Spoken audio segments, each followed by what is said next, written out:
मांजर काकू, इतर वेळेस मला गल्ली बोळातून पळून पळून मारणारी तू आज चक्क साबणानी शॅम्पूनी उठण्यानी चोळून मुळून आंघोळ घालतीस. काळ उंदऱ्याशिवाय मला कधी हाक मारली नाही तू.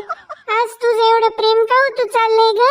अरे मूषक बाळा, आता गणपती बाप्पा येणार. आईच्या गावात चक्क उंदराला आंघोळ. तू बाप्पाचं वाहन आहेस ना. आता 10-12 दिवस चिखलात गटारात अजिबात लोळायचं नाही. छान स्वच्छ राहायचं. चोऱ्या माऱ्या करून खायचं नाही. बाप्पा पुढचा मोदकाचा लाडूचा प्रसादच खायचा. आणि आमच्याविषयी बाप्पानी विचारलं तर मांजर मावशी चांगली आहे म्हणूनच सांगायचं. अगं पण तू तर वाघाची मावशी आहेस ना. आता काही दिवस मी तुझी पण मावशी आहे. बया, गणपती बाप्पासाठी वशिला लावी ती. काय तर म्हणे मांजर मावशी. संसोद आल्यात तर कशी नाती होते आठवायला लागल्यात.